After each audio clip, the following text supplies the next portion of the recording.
Bonjour à toutes et à tous et merci d'être aussi nombreux malgré le report de 2 heures de notre quatrième webinaire organisé par le cabinet de gestion de crise EHA Consulting. Je suis Gala Ludiopouloskova, fondatrice de Slava Projects, et j'ai l'honneur d'animer ce webinaire.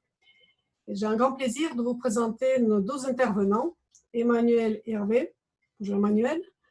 Emmanuelle, qui est la présidente et la fondatrice de EHA, cabinet de gestion de crise. Le cabinet accompagne depuis maintenant plus de 15 ans les directions des entreprises privées et publiques pour gérer les crises ouvertes et aussi pour construire les organisations de gestion de crise et mener des exercices de simulation à froid. Et par ailleurs, Emmanuelle est officier de réserve de la Marine nationale. Louis Abella, bonjour Louis, c'est le premier webinaire EHA pour lui, bienvenue. Donc Louis est consultant en gestion de crise et précédemment il était administrateur d'une jeune formation politique. Lui est également détenteur d'un master de communication politique et publique de l'European Communication School, je crois, après avoir fait les études de communication et de journalisme. Donc lui a rejoint le cabinet EHA en 2019. Bon, maintenant passons au webinaire. Pardon. Donc, vous avez vu qu'on a choisi pour cette fois-ci l'affiche du film Le jour le plus long. Long parce que plein d'incertitudes, plein de dangers. Où, retournant dans nos bureaux, nous allons nous retrouver dans les murs familiers, mais les conditions ne sont plus les mêmes, ni les règles, ni d'ailleurs nous-mêmes. Donc, le confinement aura lieu le 11 mai, espérons-le.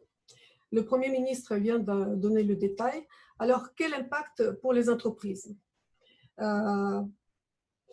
Ici, on va essayer de répondre à 3 questions. Pour ceux qui nous suivent depuis le début, vous savez qu'à chaque fois, nous essayons de vous apporter des réponses concrètes et des solutions parfaitement applicables. Donc, nous allons commencer par la première question. Le 11 mai, quoi mettre en place et comment pour rendre possible le retour dans les entreprises? Deuxième question, quelle communication à prévoir sur le retour, en interne et en externe? Et enfin, ne perdons pas de vue que le 11 mai ne signifie pas la fin de la crise, c'est celle du confinement et encore, apparemment pas pour tout le monde et pas pour tout de suite.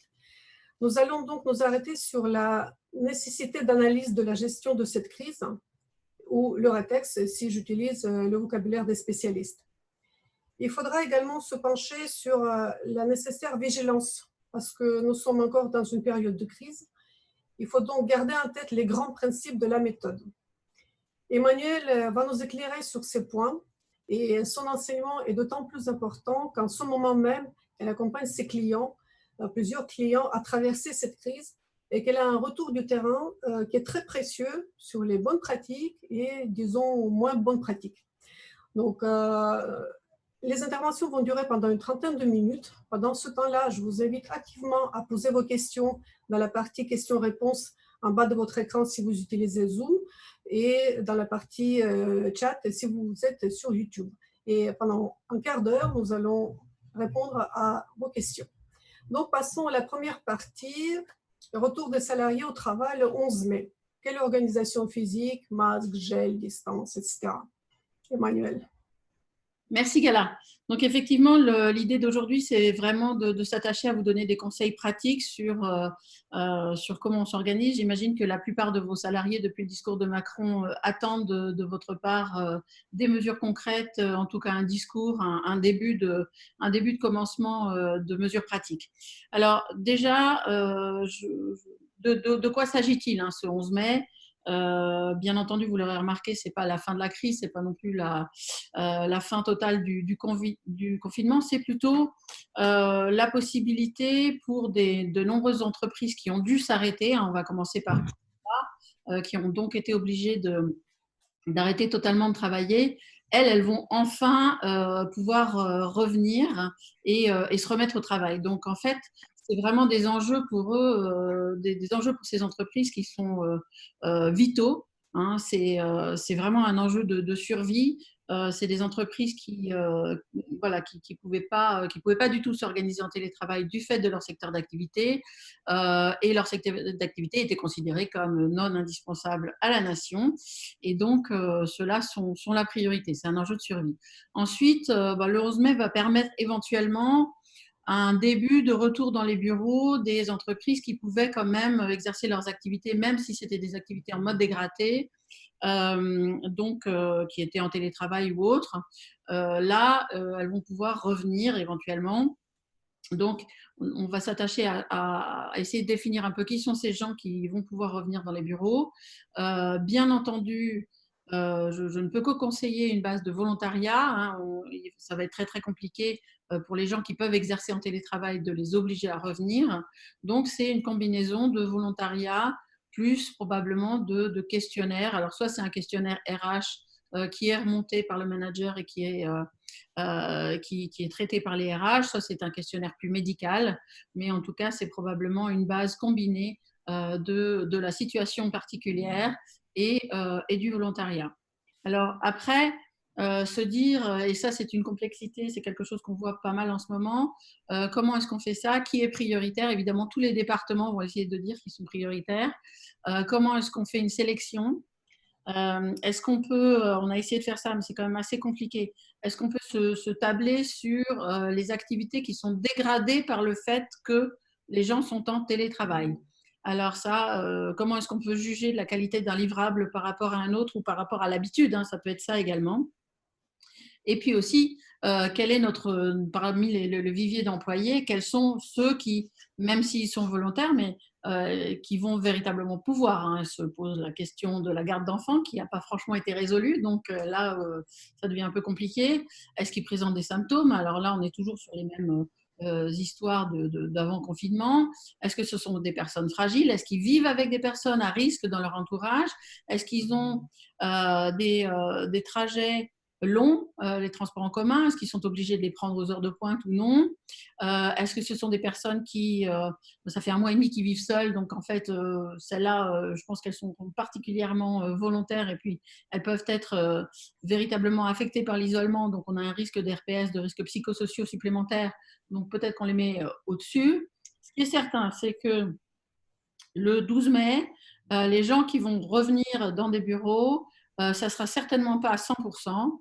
Ça, ce n'est pas possible puisque c'est incompatible en fait avec les mesures de barrières, les mesures barrières. Et ça sera probablement même pas 50 d'ailleurs. Donc, il faut dès maintenant se faire un travail avec les managers et les RH pour se dire, voilà, c'est qui les gens. Donc, un questionnaire à la fois RH manager pour se dire de qui on a véritablement besoin versus un télétravail et un questionnaire sur les situations particulières. Et je rappelle quelque chose de fondamental qui ne va pas changer le 12 mai, c'est que le devoir de l'employeur, c'est protéger la santé, évidemment, de ses employés. Sinon, on tombe dans du vocabulaire juridique qui est la faute inexcusable de l'employeur, ce qui serait quand même très ennuyeux.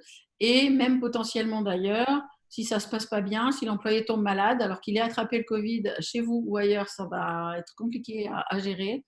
Et donc là, s'il y a une plainte, on est sur du pénal. Et donc là, on change de registre, hein, du pénal pour le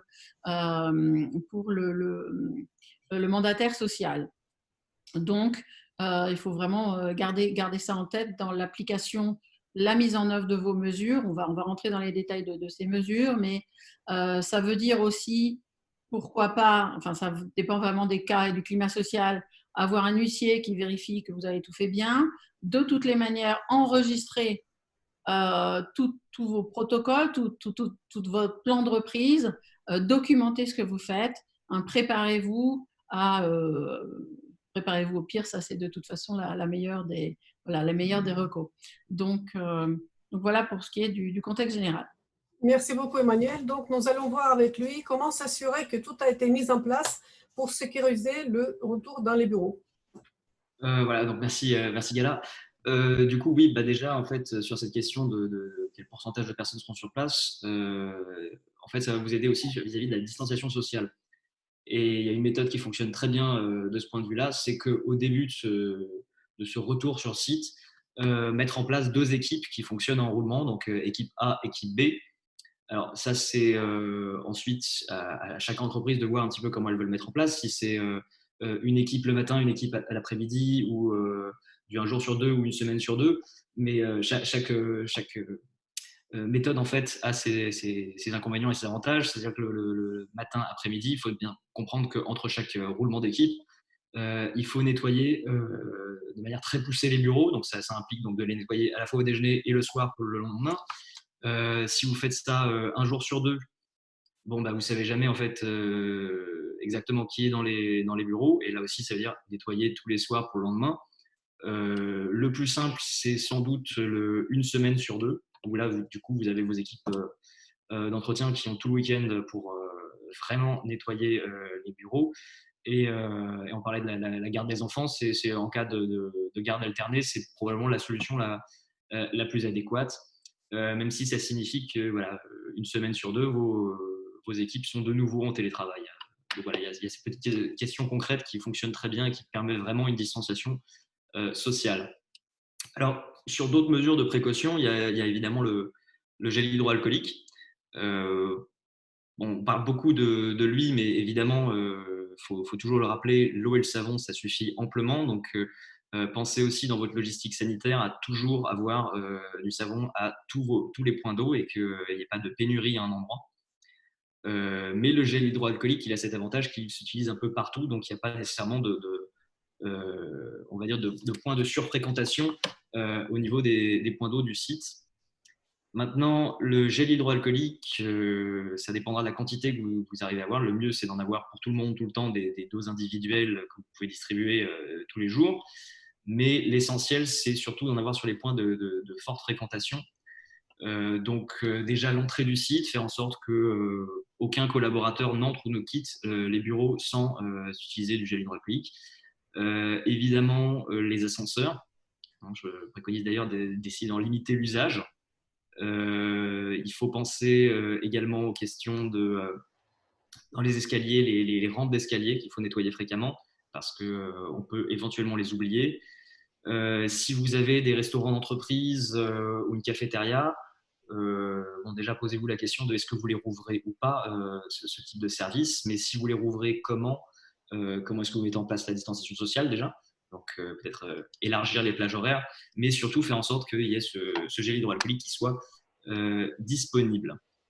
Alors c'est différent pour toutes les entreprises évidemment, mais les grosses entreprises vont pouvoir plus facilement se fournir directement vers de gros fournisseurs. Pour les plus petites, il faudrait qu'elles fassent très attention. C'est des minorités, mais il y a eu des cas qui ont été rapportés dans la presse de gel frauduleux qui n'est pas aux normes, en fait, qui n'a pas le bon taux d'alcool. Donc le taux à vérifier, c'est que ce soit bien à 70-75%.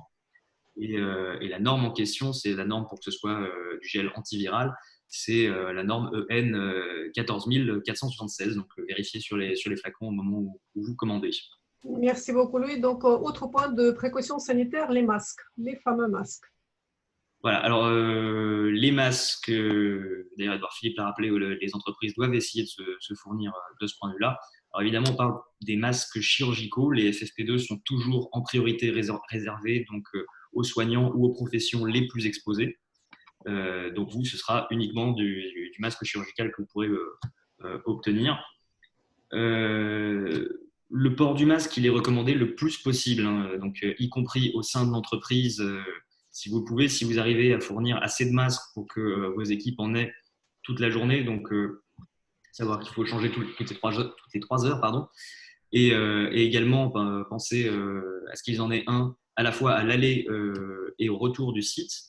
Mais il faut bien comprendre qu'il y a toujours pénurie, ça a été également rappelé par Edouard Philippe, et donc il y a de bonnes chances que vous n'arriviez pas à en avoir suffisamment pour équiper chaque collaborateur de 4-5 masques par jour. Donc pensez que l'usage sera prioritaire en fait dans les moments les plus à risque, donc là où il y a le moins de distanciation sociale. Donc la priorité, c'est les transports.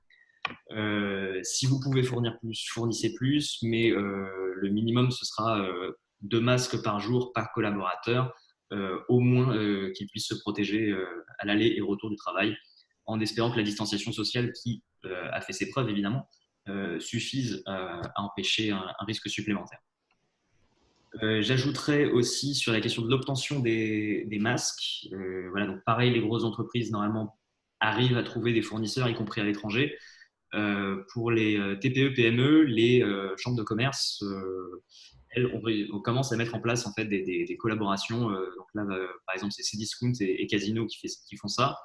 Donc voilà, sous présentation du CABIS, vous avez le droit de commander pour un stock de 10 jours, 2 masques par collaborateur et par jour d'avance. Bon, là, il se trouve qu'ils étaient en pénurie là dernièrement, mais voilà, pensez à ce genre de petites initiatives et aussi pensez, si vous êtes une grosse entreprise, à aider éventuellement vos prestataires ou des auto-entrepreneurs avec lesquels vous travaillez, qui n'ont probablement pas les mêmes moyens que vous. Donc, soit faites des commandes pour eux, soit permettez-leur de commander avec vous en gros, ou au minimum, essayez au moins de leur donner des tuyaux, de leur expliquer comment faire et de les aider parce qu'elles n'ont pas forcément les mêmes moyens que vous.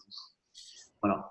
Bien, merci. Donc, une fois ces deux éléments préparés, la logistique sanitaire et donc l'identification des personnes prioritaires au retour, il faut préparer l'organisation des bureaux. Comment procède-t-on? Alors, il y a déjà, normalement, si vous fonctionnez par équipe, donc vous avez des équipes restreintes, ce qui vous permet donc d'avoir moins d'un bureau sur deux occupé dans le bâtiment. Donc, pour la distanciation sociale, vous faites en sorte que chacun ait réellement un bureau attribué. Hein, le flex office ne peut pas fonctionner en fait pour la distanciation sociale. Vous ne pouvez pas avoir une personne qui prend un bureau une heure, qui va à un autre bureau une autre heure. Chacun a son bureau, y compris si vous fonctionnez d'une semaine à l'autre. Hein, on ne change pas de bureau comme ça. Ça permet de limiter. Donc la question des ascenseurs, je le mentionnais un peu plus tôt, mais oui, essayez de limiter les déplacements au sein de l'entreprise entre les étages, donc l'usage des ascenseurs ou des escaliers. Là aussi, ça vous permet de créer de la distanciation sociale.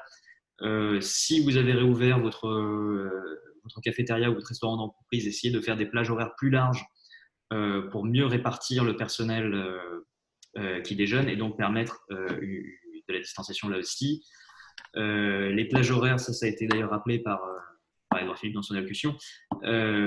Pensez-y aussi pour les heures d'arrivée et de départ du bureau. Donc ça, vous pouvez tirer l'expérience en fait des grèves qui ont eu lieu en novembre-décembre. Faites en sorte qu'ils puissent éviter les heures de pointe. Et un autre point d'attention, c'est que si vous distribuez les masques, si vous distribuez des doses individuelles de gel hydroalcoolique, pensez à ne pas le faire à une heure fixe où tout le monde fait la queue au même endroit.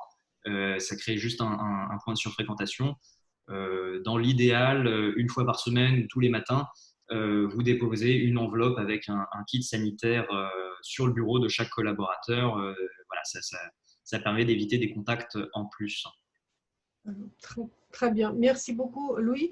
Maintenant, une question très importante qui inquiète beaucoup de personnes, les tests. Les tests. Peut-être Emmanuel pourra nous éclairer. Oui, je peux vous faire un point sur les tests. Alors, les tests, c'est une question assez sensible et compliquée. On devait avoir des slides d'ailleurs d'explication. Je ne sais pas où sont passés les slides. Bon, bref.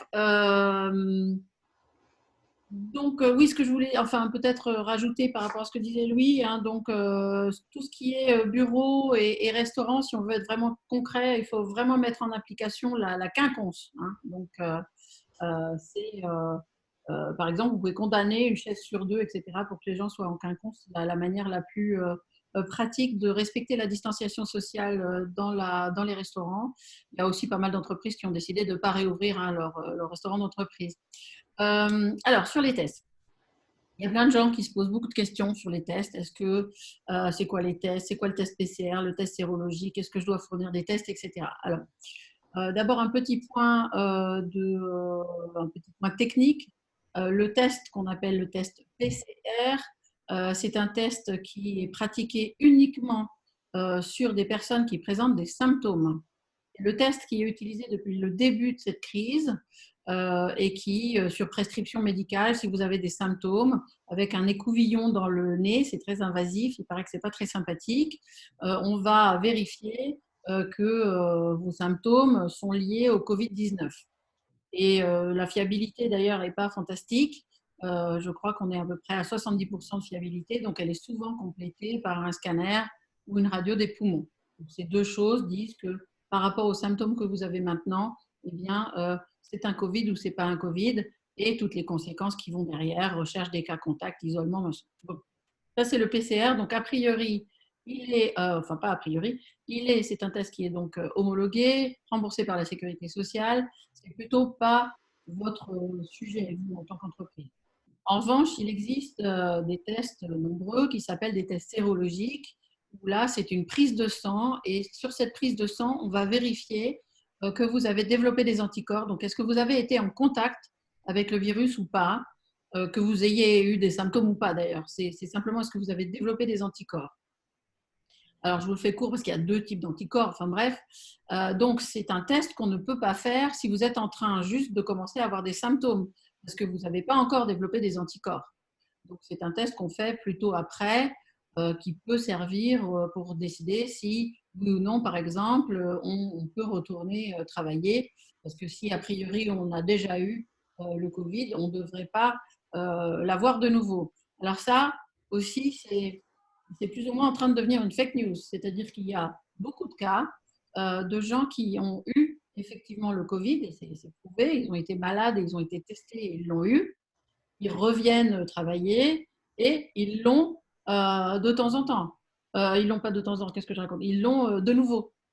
Ils l'ont de nouveau et en plus, ils sont contagieux.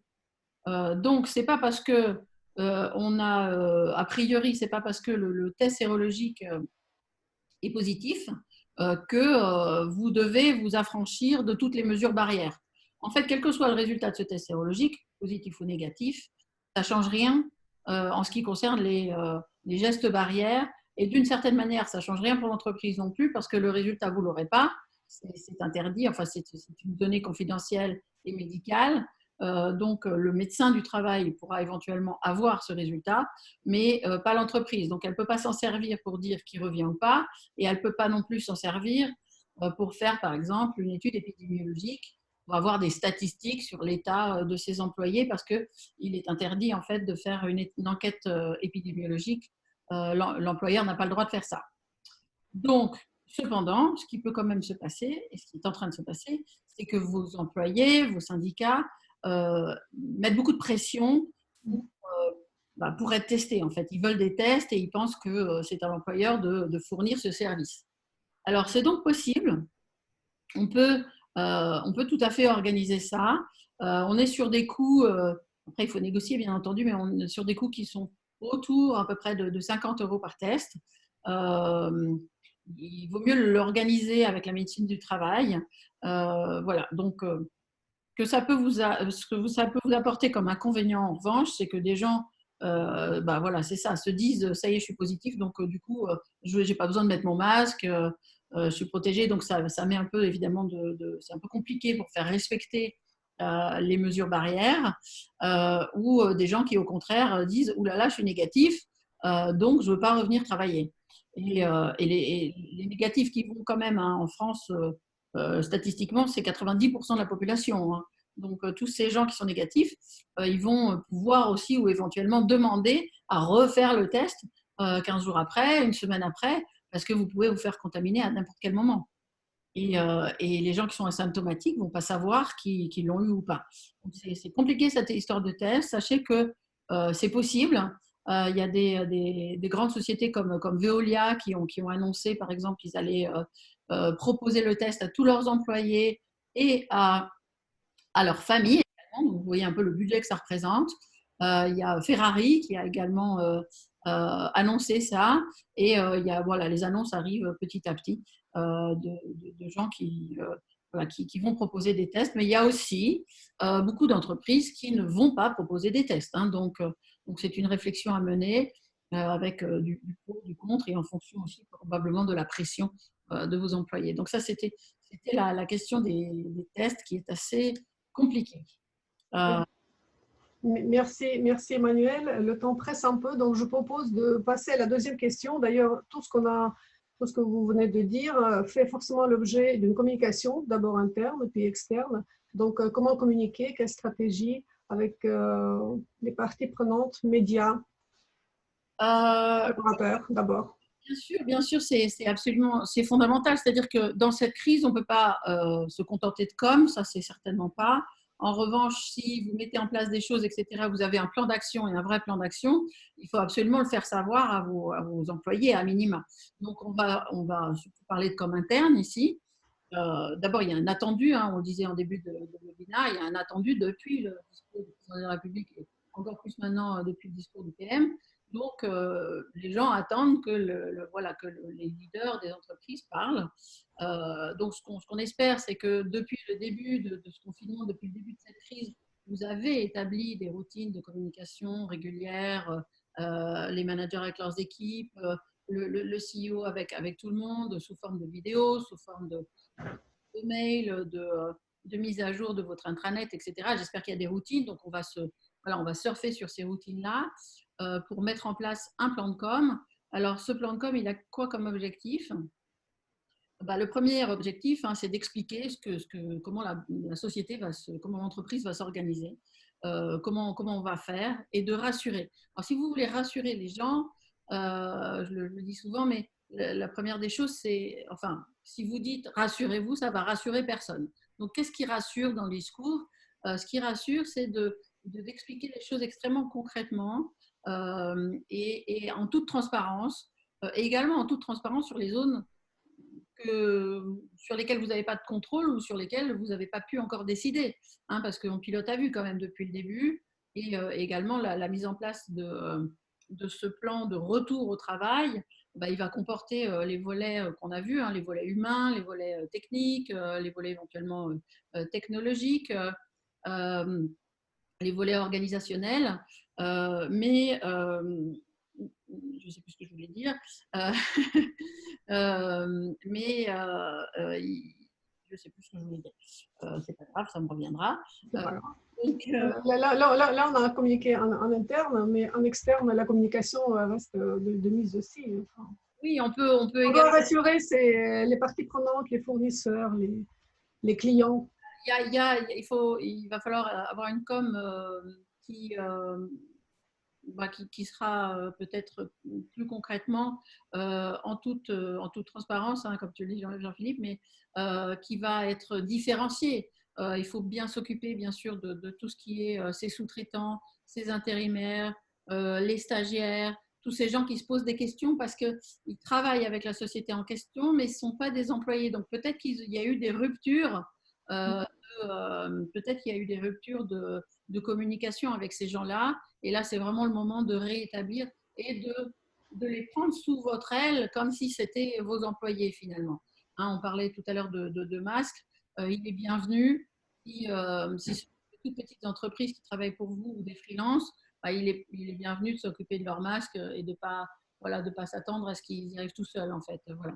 Et cette communication, c'est aussi le moment de montrer de l'empathie, le moment de dire qu'on se préoccupe véritablement de la santé des gens et de leur bien-être. C'est aussi démystifier, informer, combattre les fake news. On a vu pendant cette crise énormément de fake news. Là, sur les tests, il y en a 2 par jour. Enfin, c'est assez hallucinant. Donc, il faut vraiment, vous devez être la source crédible d'informations vérifiées, etc. Et pas du tout de reporter ou de colporter de la rumeur, du fake news aussi. Et dernier point sur ce plan de com, à quoi il sert? Il sert de nouveau à affirmer un leadership fort. Hein, c'est le moment de parler de nouveau, que les CEO parlent de nouveau et parler pour essentiellement dire une chose et démontrer quelque chose qui est l'exemplarité. Il ne faudra pas le 12 mai que dans les étages supérieurs, les gens n'aient pas de masque, alors qu'à la réception, les gens sont obligés d'en avoir.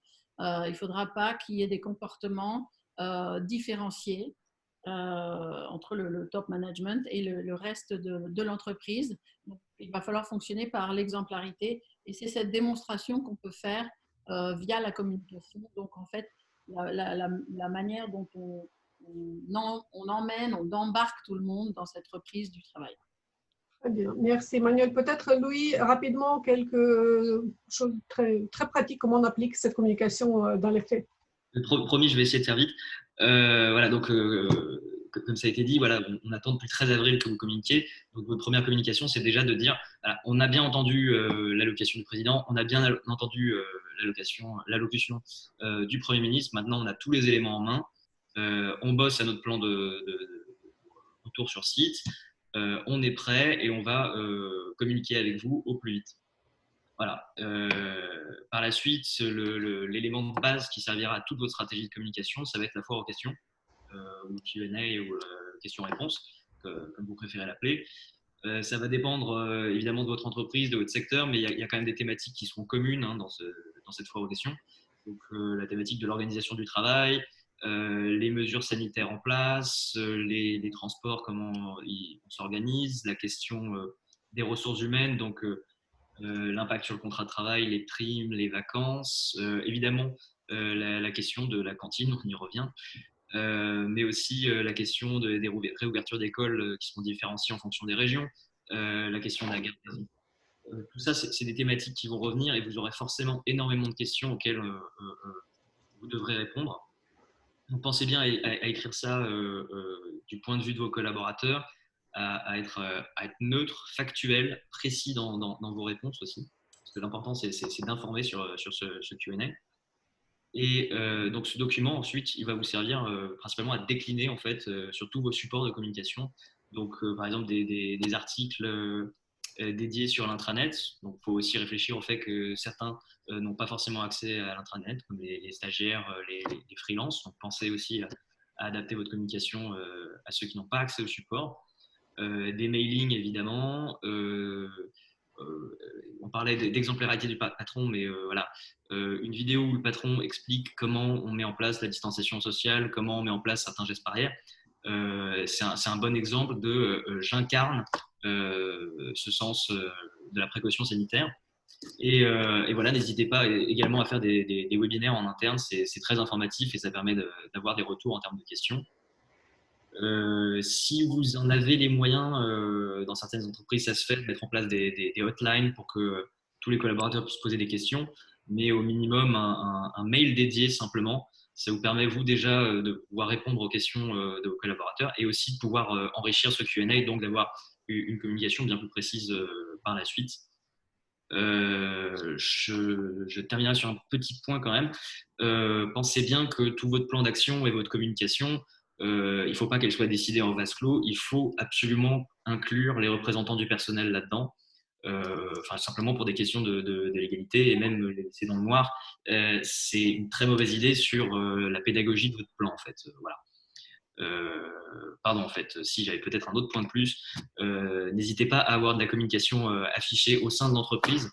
Il y a des infographies qui sont très bien, qui sont faites par l'ARS, vous les imprimez sur les gestes barrières, sur le port du masque. Vous pouvez les mettre simplement affichés à côté des distributeurs de gel hydroalcoolique, au niveau de l'entrée, dans les lieux de passage. Voilà, rien que ça, c'est déjà très bien en termes de prévention. Très bien, merci beaucoup Louis. D'ailleurs, j'en profite pour rappeler que EHEA a produit un guide pour les entreprises depuis le début de la crise. Ce guide est distribué toutes les semaines et mis à jour en temps réel. Et toutes les questions qu'on discute avec vous en ce moment sont bien détaillées, bien documentées. Et je pense, Emmanuel, qu'on pourra envoyer le guide avec le lien vers le replay du webinaire après. Voilà, comme ça, on nous demande déjà de repasser tel et tel slide, etc. Le guide est très complet, vous allez voir, vous allez être très satisfait. Donc, on va passer à la troisième partie, le fameux rétexte. Donc, je me permets de citer mon personnage préféré, le prince de Salina, le guépard de Visconti. Il faut que tout change pour que rien ne change. Alors, radical comme méthode, nécessaire. Et en fait, quelle méthode, Emmanuel? Oui, alors la méthode du rétex, et pourquoi je vais parler de rétex maintenant. J'avais juste un petit point quand même de prudence par rapport à ce qu'a dit Louis tout à l'heure et par rapport à la com interne. Bien évidemment, comme d'habitude, tout ce que vous allez écrire, faire, produire en com interne peut sortir. Donc, regardez et vérifiez bien que tous vos messages sont éthiquement acceptables pour une opinion publique extérieure à l'entreprise. Alors, le rétex, vous allez me dire, mais pourquoi le rétex? La crise n'est pas finie. J'ai même dit au début que la crise n'était pas finie, donc pourquoi elle me parle de rétex? D'autant plus qu'en général, tout le monde déteste faire un rétex, donc voilà. Eh bien, c'est pénible, mais je vais vous expliquer un petit peu l'idée. En fait, bon, donc la crise a commencé maintenant depuis pratiquement 2 mois. Enfin, ça dépend, il y a des entreprises qui sont dedans depuis 4 mois, 5 mois.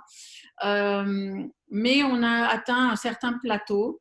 Il y a eu beaucoup d'intensité à la mise en route du confinement. Il va y avoir de l'intensité pour sortir du confinement. Cependant, en termes de méthode de gestion de crise, on a atteint un certain plateau. Et donc, il est temps de déjà commencer à réfléchir au retour d'expérience. Alors, ça veut dire quoi? Ça veut dire que si vous ne l'avez pas encore fait, alors ça va être compliqué, mais il est toujours temps de commencer à s'organiser. Est-ce que je tiens bien mon livre de bord? Est-ce que j'ai les infos? Est-ce que j'ai les docs de qu'est-ce qu'on a fait, comment on l'a fait, à quel moment, quels sont les points de bascule, quelles sont les décisions, etc. Donc là, voilà, la tenue du livre de bord, c'est la base de ce qui va nous servir pour faire un rétex. Maintenant, comment on peut s'y prendre et pourquoi est-ce qu'il faut faire ça maintenant? Ben, il faut déjà, j'ai envie de dire, si on est au milieu du gué, on peut peut-être quand même déjà capitaliser ou améliorer ce qu'on a mis en route depuis le début, mais que comme personne s'est occupé de regarder ça d'un peu plus haut, eh ben, c'est pas très bien fait, c'est pas très pratique, mais on continue comme ça parce que personne n'a eu le temps de s'en occuper. Et donc, comme ça va être long, le Premier ministre le rappelait, on s'en prend encore pour peut-être jusqu'à la fin de l'année. Autant faire un espèce de point d'arrêt, regarder comment on est organisé et est-ce que par hasard, il n'y aurait pas des choses qu'on peut par exemple faire profiter un autre pays de notre façon de faire profiter une autre unité de production? Est-ce qu'on ne peut pas améliorer un process? Donc, mettre déjà en place un groupe de travail sur le l'expérience, ça me paraît intéressant à ce stade. Ensuite, j'ai un deuxième point qui n'est pas un point de rétex, qui est vraiment un point de méthodo de gestion de crise. Quand on est en train de gérer une crise, il y a quelque chose qui doit être fait tout au long de cette crise. C'est la base de la méthode d'anticipation. C'est le travail sur les scénarios d'évolution défavorable. Alors, ceux qui me connaissent se disent encore, mais c'est quand même la base. Le reste, ce n'est pas de la gestion de crise, c'est de l'opérationnel. Alors, quand il s'agit de mettre en place ceci, d'aller chercher des gels, d'aller chercher des masques, etc., c'est très compliqué. Ce n'est pas votre métier d'habitude, mais ce n'est pas de la gestion de crise. La gestion de crise, c'est se mettre en capacité d'anticipation du coup suivant. Et comment on fait ça? Eh bien, on réfléchit à nos scénarios, on se dit comment, dans les 6 mois, les 12 mois, les 18 mois à venir, qu'est-ce qui pourrait empirer? Qu'est-ce qui pourrait se passer dans mon business, financièrement, sur mon climat social, d'un point de vue humain, d'un point de vue réputationnel, d'un point de vue d'image? Qu'est-ce qui pourrait aller plus mal, en fait, que maintenant? Et du coup, remouliner dans l'autre sens et se dire, OK, qu'est-ce que je peux faire? Qu'est-ce que je peux mettre en place de façon préventive pour que ça n'arrive pas? Et donc ça, c'est un travail qui doit être fait en marge, en fait, de toutes les actions opérationnelles du moment. Et il ne faut pas le négliger, en particulier en ce moment. Et enfin, troisième et dernier point, c'est le point de la prospective. Et là, je vais revenir sur, enfin, peut-être utiliser les méthodes qui sont éprouvées, mais qui sont de force de réflexion rapide, par exemple, de Patrick Lagadec. En tout cas, mobiliser votre intelligence collective pour réfléchir à ce que sera l'avenir. Moi, je ne fais pas de prospective, je ne vais pas vous dire que le monde de demain il sera comme ci ou comme ça. Cependant, c'est le moment de mettre des gens en mouvement à l'intérieur des entreprises pour réfléchir à peut-être des nouveaux projets. Ça ressemblera à quoi votre nouveau monde? C'est quoi votre SWOT? Qu'est-ce qu'on a appris? Est-ce que le business va changer? Le marché va changer? Voilà, quelles sont les grandes réflexions à mettre en route? Et ça, je pense sincèrement que c'est le moment de le faire. On ne peut pas être que dans l'opérationnel pur. Il faut garder en tête ces activités de réflexion et de recul. Très bien. Merci beaucoup, Emmanuel. Merci beaucoup, Louis. Je propose qu'on passe aux questions. Il y en a pas mal. Il y en a qu'on a reçues par mail aussi. Jean-Philippe Riel. Jean-Philippe, tu participes très activement. Donc, je prends ta question. Il semble y avoir une tendance très forte à la prise de température des salariés à l'arrivée des sites, sur les sites industriels. Observez-vous la même tendance pour les sièges sociaux chez vos clients? Merci de votre éclairage. Ah oui, oui, complètement. Alors là, la prise de température, c'est, je sais pas, c'est bizarre, on en a oublié d'en parler, mais c'est, voilà, c'est le truc. Alors, il faut savoir qu'on a eu une grande conversation avec AXA sur le sujet. Ils ont plus de 200 médecins, etc. Il faut savoir que c'est assez peu efficace. Cependant, ça rassure les gens. Ça montre que vous êtes en train de faire quelque chose d'actif pour les protéger, des mesures préventives. Alors, il y a l'histoire du portique hein, qui a le mérite de prendre la température sans obliger à un temps d'arrêt avec quelqu'un qui vous pointe un pistolet sur le front qui n'est pas forcément sympathique.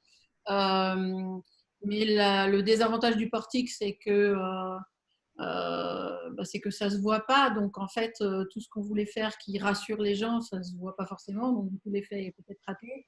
Et puis, il faut bien avoir mis en place un petit protocole derrière. Donc, ça sonne à 37,7. Alors, du coup, qu'est-ce qu'on fait? Est-ce que c'est quelqu'un de la sûreté qui vient? Est-ce que, voilà, quel est le protocole? Parce que, du coup, si c'est quelqu'un de potentiellement infecté, il faut aussi protéger les gens qui vont s'en occuper. Est-ce qu'il repart? Qu'est-ce qu'on lui pose comme question, etc. Donc, oui, la prise de température, ça semble être devenu un peu un must. Très bien, merci. Il y a Jean-Yves Bonheur qui réagit à notre partie rétex. Il dit, dans la préparation du rétex à un cours de crise à cinétique très lente, il faut essayer d'imaginer les effets dominos. Dans le contexte ultramarin antillais, nous envisageons aussi les effets cocktails avec d'autres risques naturels. Absolument. Alors là, c'est un hyper bon point. Je ne sais pas pourquoi, je ne sais pas où c'est, parce que je ne vois pas les questions. Je suis pas les questions. C'est dans les commentaires. Je me contente de t'écouter.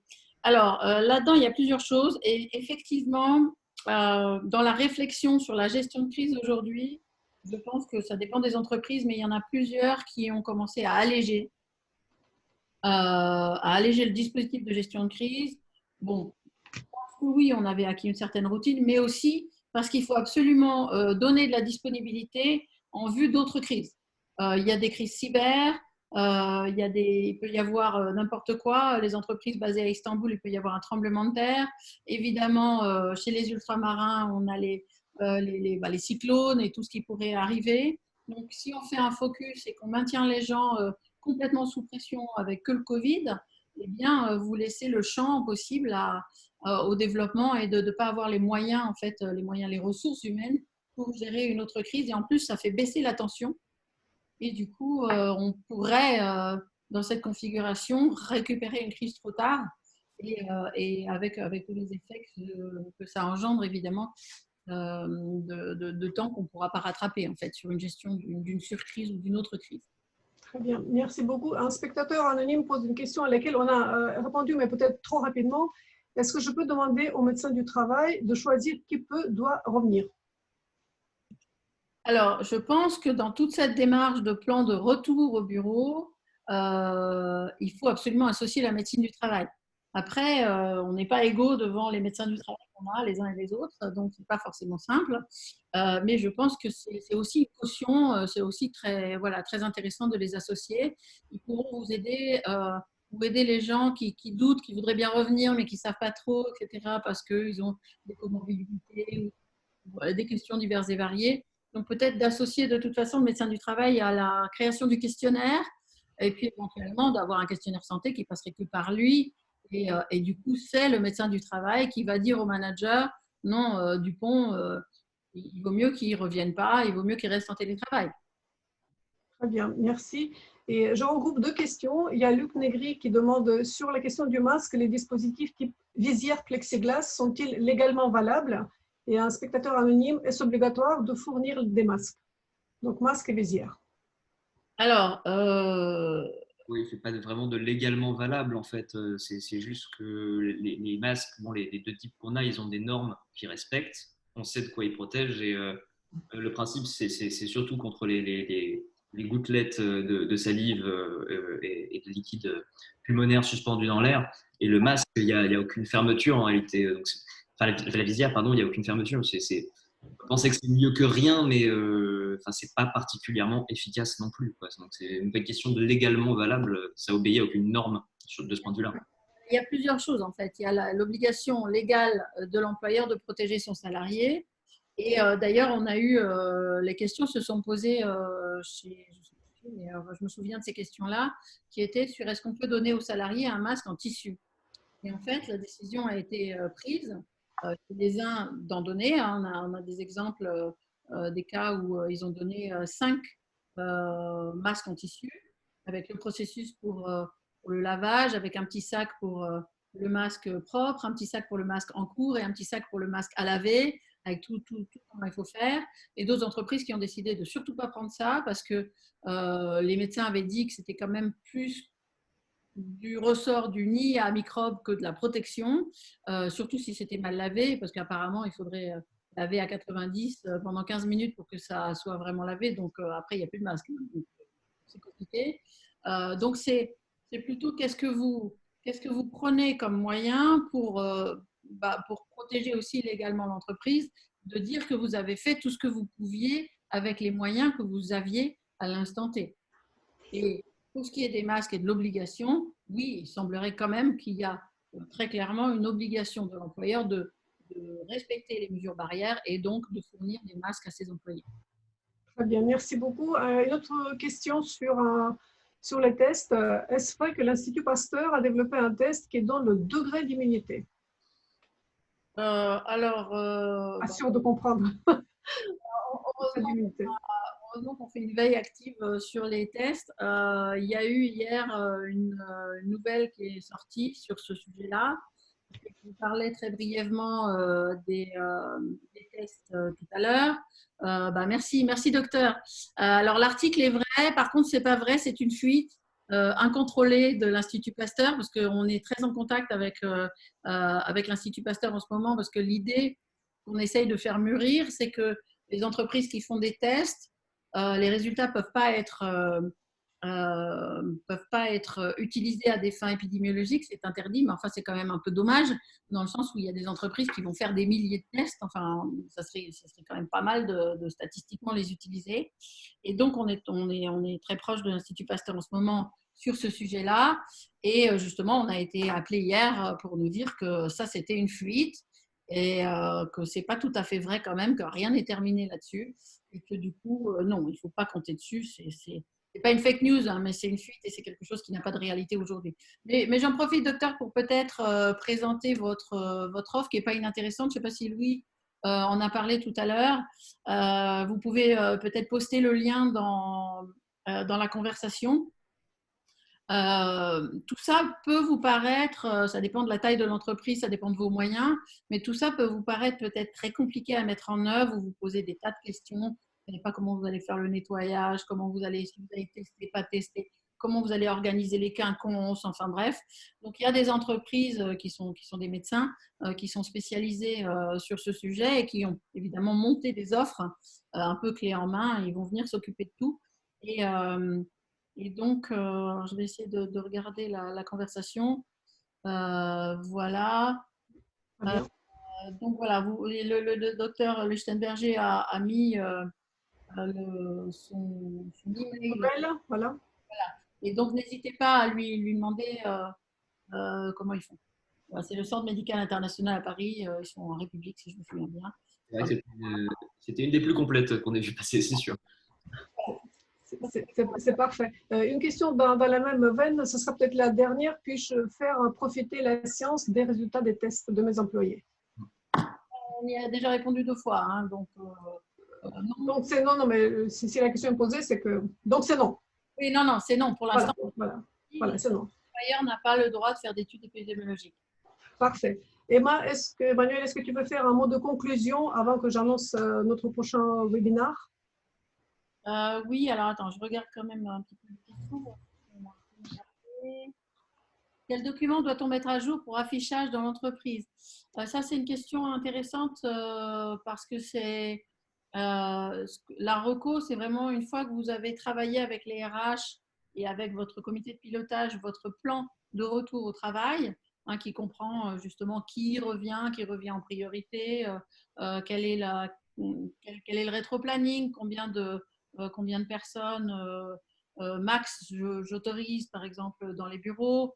Et il faut que ça s'échelonne pratiquement jusqu'à septembre, voire jusqu'à la fin de l'année. Hein. Donc, une fois qu'on est à peu près raccord sur ce qu'on veut faire et comment on veut le faire, il est certain qu'il faut avoir une conversation avec les IRP pour proposer, pour qu'il y ait une discussion, pour que tout le monde soit d'accord.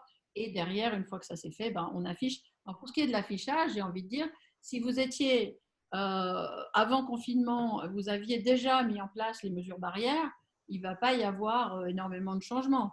Il faut juste vérifier que les affichages sur le lavage des mains, sur garder les portes des sanitaires ouvertes en permanence, sur éviter de toucher les moutons, les choses comme ça, ou la rampe d'escalier, prendre du gel avant, prendre du gel après.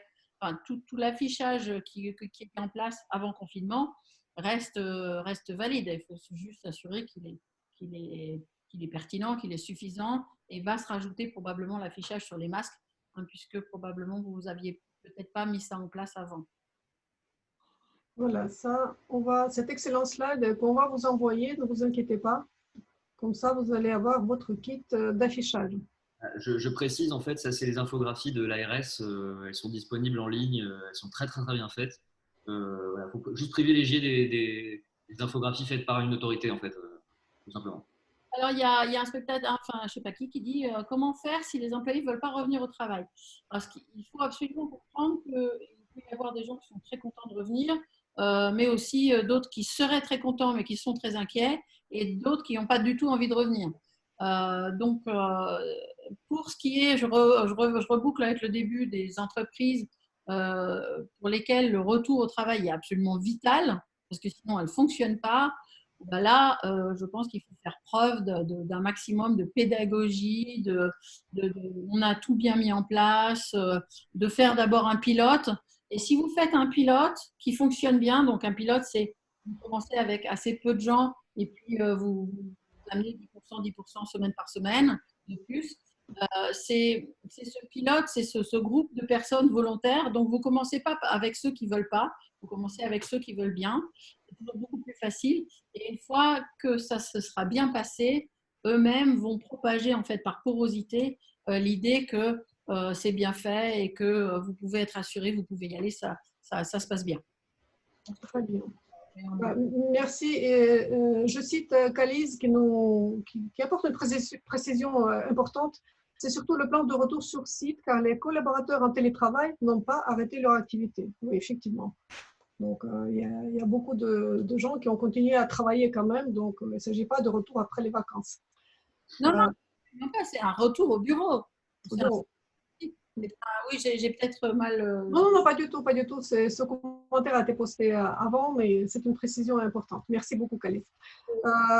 Merci beaucoup, Emmanuel. Merci beaucoup, Louis. Le thème est inépuisable.